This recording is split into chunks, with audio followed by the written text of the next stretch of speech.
Hi guys! Welcome back to my channel, and today magluluto tayo ng isang simple pero napakasarap na putahe, ang ginisang sardinas. At ito ang ating mga ingredients. Meron tayong sardinas, onions, garlic, tomatoes, salt and pepper to taste.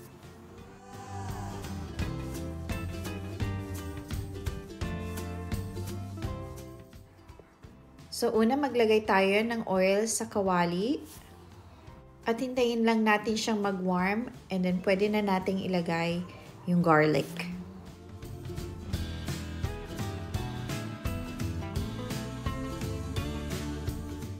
Isote lang natin yung garlic ng ilang segundo at pwede na nating isunod yung onions.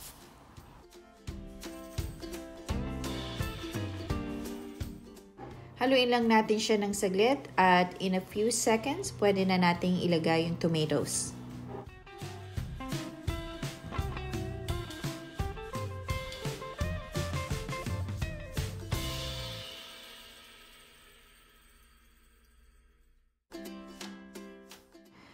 At haluin natin siya ng kaunti, and then hayaan nating maluto yung tomatoes, and in a couple of minutes, let's put a dash of salt and pepper.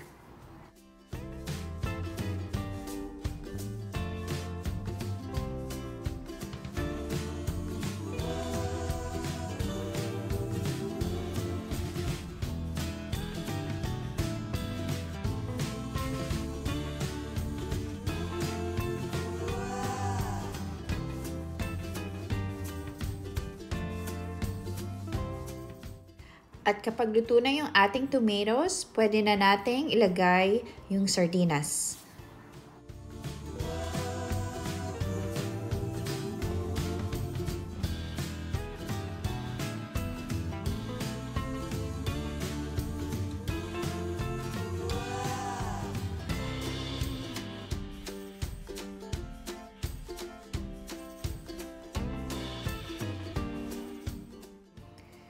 Haluin lang natin siya ng dahan-dahan para hindi madurog yung sardinas.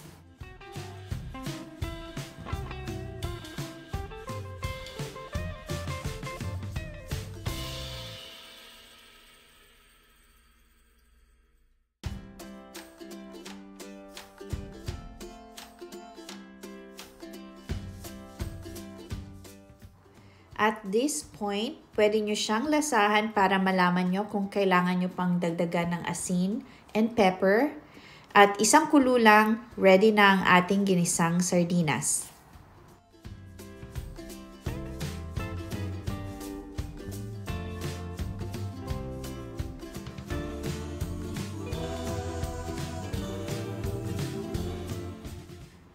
So dito po nagtatapos ang video na to. At I hope nagustuhan nyo. At sa mga hindi pa po nakakapag-subscribe, please subscribe. And have a good day, God bless, and happy cooking!